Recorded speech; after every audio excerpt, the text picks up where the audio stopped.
parles de quoi dans ton podcast? De sexe ou quoi? Alors oui, mais pas que. Mais tu vas parler de quoi en fait? Des femmes qui ont la quarantaine flamboyante? Oui, mais pas que. T'es née en quelle année toi? Celle du choc pétrolier. Ah, tu pourrais largement être ma mère en fait. Cette jupe en léopard, je peux la porter? Tu veux dire encore la porter? Bonjour à toutes et bonjour à tous et bienvenue sur ce nouvel épisode du podcast Et en même temps, fuck. Et en même temps, fuck. Et en même temps, fuck. Faire un podcast sur la chirurgie esthétique de la Caudra peut vite enfoncer des portes ouvertes, ressembler à « je me tire une balle dans le pied », ouvrir des boîtes de Pandore, ou vous faire bâiller ou au contraire vous électriser. Les magazines et webzines People regorgent de photos avant-après, de stars parfois défigurées, parfois transformées au point même qu'on enchausse nos lunettes de presbyte pour tenter de retrouver dans la pupille un point de similitude avec la version 0, ou au contraire des stars pour qui c'est trop bien fait, hyper naturel. Le sujet est clivant, au moins autant que celui de dissocier l'homme de son art, d'être pour ou contre l'allaitement. Il y a une team No Bistouri No Botox, d'un côté, et une team Forever Young, je le fais si je veux, de l'autre. Et dans les dîners entre copines, le sujet reste entier. Hier soir encore, après 1 heure d'escape game avec ces dernières, le sujet a été évoqué et les avis et les surtout « Mais pourquoi tu as fait ça ?» ont fusé. Je précise aussi que ces amis viennent à peine de fêter leurs 30 ans. Alors que le plus discrètement possible, au resto Les Routiers, près de la place Voltaire, j'exhibe mon téton droit afin de montrer que non, nos traces de cicatrices, c'est trop bien fait. Je prends déjà conscience que le fait d'en parler est devenu plus naturel, moins honteux. Parce que c'est quand même assez paradoxal de souffrir comme ça. Alors pour celles qui ne savent pas, j'ouvre une petite parenthèse. Une chirurgie plastique mammaire, c'est quelques semaines au lit, comme une tortue sur le dos, dans l'impossibilité de se mouvoir à partir du torse. Si une bonne âme ne vient pas retaper vos oreillers de temps en temps pour assurer la position assise, vous plongez dans les abîmes de l'édredon sans espoir. Donc je disais paradoxal de souffrir, de payer une somme assez rondelette et de n'en piper mot à la fin. Un peu comme laisser son sac Chanel dans un placard. Alors est-ce que parce que j'ai vieilli, que j'ai laissé mes peurs sociales derrière moi, que je peux en parler aujourd'hui aussi librement, en parler à mes copines, ou même à travers donc ce podcast qui au passage a de plus en plus d'écoute, merci à toutes et à tous. Est-ce que le regard de la société a changé? Que la chirurgie, boostée par la tyrannie des comptes Instagram, est devenue une norme plus qu'une lubie réservée à une élite argentée? Pour info, les demandes de chirurgie esthétique chez les jeunes ont tout simplement explosé ces dernières années. Le selfie rend riche les Instagrammeurs et Instagrammeuses peut-être, leurs chirurgiens sûrement. Existerait-il non plus une liberté, mais une injonction à prendre soin de son corps, quitte à en passer par le bistouri pour répondre à une nouvelle esthétique? De ce fait, en parler aujourd'hui, librement, reviendrait à renoncer à une autre liberté, celle de s'accepter tel qu'on est. Paradoxal, quand une liberté de parole globale devient un renoncement intuitif personnel. Alors pour ou contre la chirurgie esthétique, peut-on se demander? Punchline souvent entendue, et une fois de plus, la réponse généraliste que l'on peut en faire, qu'elle soit positive ou négative,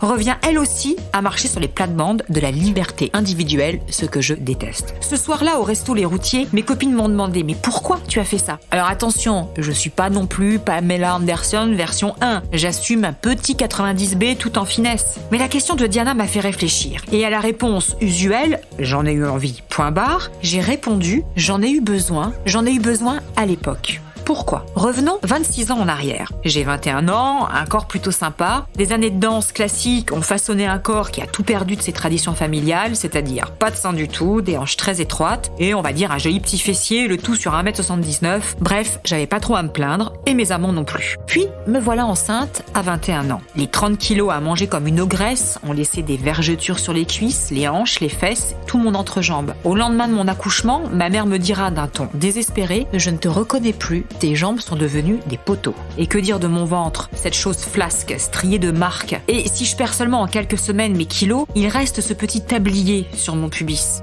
Comme avait dit si joliment l'acteur Patrick Bouchité dans le mémorable film 9 mois, je suis devenue une vraie piste de ski. Mon corps a souffert et ne ressemble plus du tout à sa version d'origine. À l'impudeur de mes jeunes années vient le temps de la lumière éteinte et des étreintes uniquement nocturnes. La seule chose qui est restée intacte, ce sont mes petits seins. Le massacre s'est arrêté au nombril. Est-ce la raison pour laquelle j'ai instinctivement refusé l'allaitement? Aujourd'hui, c'est pour moi presque une certitude. J'avais sacralisé mes seins, seul rescapé de la bataille de la maternité, et il était absolument hors de question, sauf urgence médicale pour le bébé, que je prenne risque de les abîmer. J'ai sacralisé, j'ai protégé ce qu'il me restait, et pour cela, il me fallait les montrer, donc les grossir, afin d'exhiber fièrement les restes de ma féminité massacrée. Et pouvoir dire, avec la foi d'Eva Herzigova pour Wonderbra, non, je ne suis pas foutue.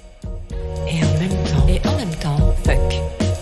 Et en même temps, fuck. J'ai donc subi quelques années plus tard cette chirurgie esthétique. Mais au final, est-ce que c'est pas plutôt une chirurgie réparatrice ? Parce que j'ai réparé quelque chose mais qui ne demandait rien. Et c'est bien là que je veux en venir. J'ai déplacé le problème et lui ai trouvé une solution qui ne lui convenait pas. Surtout que j'ai acheté des lingeries fines, j'ai acheté des décolletés, des nouveaux t-shirts, etc. Tout ce que j'ai acheté, je ne l'ai pas porté. Je fais partie de la team No Bras, ayant refusé par habitude et par certitude aussi tout ce qui pouvait m'entraver, me serrer, m'encombrer. Donc aujourd'hui, j'ai très envie de procéder à leur kidnapping, mais enlevez-moi ces trucs qui ne me servent plus à rien. J'en ai jamais fait usage, j'ai juste voulu me récompenser d'une injustice physique. Il y a quelques années, je montrais mon ventre à une de mes associées de l'époque. Elle m'a regardé tristement et m'a dit « Mais comment tu as fait pour ne pas en vouloir à ta fille de t'avoir mise dans cet état ?» J'ai été estomaquée par cette remarque.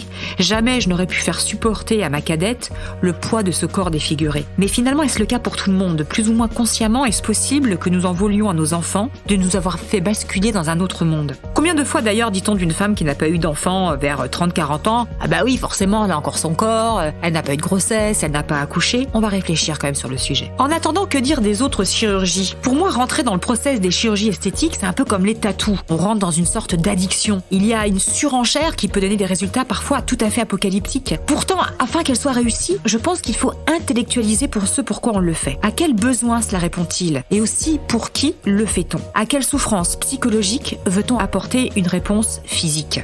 Alors, vous commencez à me connaître et je n'ai pas créé ce podcast pour donner un avis tranché et autoritaire, ni même que je ne m'autorise absolument aucun jugement. Accepter de vieillir, accepter les rides, accepter les cheveux blancs, accepter la cellulite n'est pas une chose aisée. Répondre à la question pourquoi je le fais, pourquoi j'accepte de mettre ma vie en danger, parce qu'on sait très bien, une opération, ça n'a pas de risque zéro. Pourquoi j'accepte de mettre mon compte en banque en danger ? Ce sont quand même des questions auxquelles il convient de trouver des réponses. Si vous suivez mon compte Insta, souvenez-vous de cette photo que j'ai postée au mois de février. J'y montre ma cicatrice d'abdominoplastie et j'y montre aussi mes vergetures sur le haut des cuisses. Pourquoi cette photo ? Pourquoi cette mise à nu ? S'il y avait effectivement un problème médical à la base, c'est-à-dire une vilaine hernie et un diastasis des grands droits, c'est-à-dire que vos abdos usés par les grossesses font figure de chaîne à vélo trop lâche et impossible à remuscler, j'ai accepté aussi de supprimer ce vilain bas-ventre qui a pourri 25 ans de ma vie, qui m'a fait pleurer le matin sous la douche, la journée dans les vestiaires à la piscine par exemple, ou la nuit quand je mettais la main sur mon ventre en chevauchant un amant. Subir une abdominoplastie, c'est aussi accepter le fait de ne plus avoir son nombril d'origine. Vous coupez littéralement le cordon avec votre mère et vous niez de facto le lien de vie maternelle. C'est en cela très troublant. Et je peux pas vous dire que ce soit sans conséquences psychologiques. Et une fois de plus, je ne veux pas sonner l'halali sur le corps médical, mais le chirurgien ne vous en parle pas. Se réveiller avec un faux nombril, un nombril fabriqué par la main du chirurgien, m'a clairement fait un drôle d'effet. Je ne passerai pas sur le divan d'un psy pour autant, mais ce n'est pas anodin. Mon abdominoplastie aujourd'hui, j'en suis fière, je la montre. Je pense même effectuer un énorme tatou dessus pour encore la mettre en valeur. Et puis il y a les chirurgies plus douces, les petites piqûres, et je trouve qu'elles ont un effet immédiat sur notre perception de nous-mêmes. Je les assimile plus à une couleur pour les cheveux, un trait d'eyeliner ou de mascara, simplement pour mettre en valeur ou effacer un rictus de fatigue. Un acte assez simple, rapide, au danger mesuré, une petite piqûre sur les rides d'amertume parce que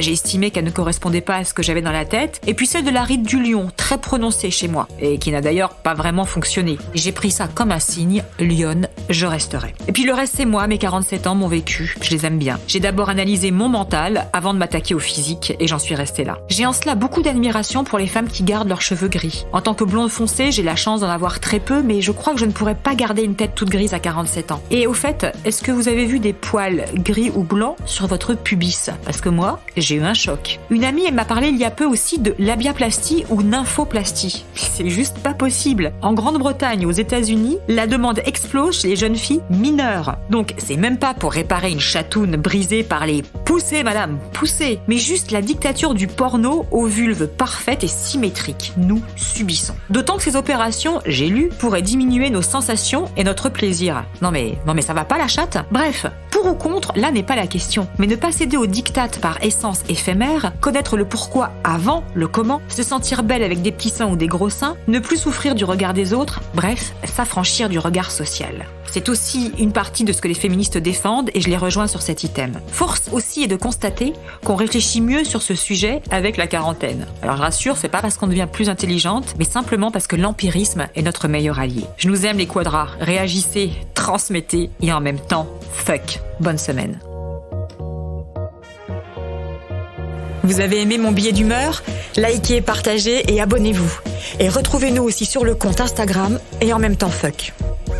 Un podcast écrit par Esther Pi, avec la relecture attentive de Sandrine Delsol, moyens techniques École de journalisme ISFJ Paris et Rémi Gustafsson, mixage et sound design Karl Moreau, illustration Marie-Félix et musique originale Menikans Design.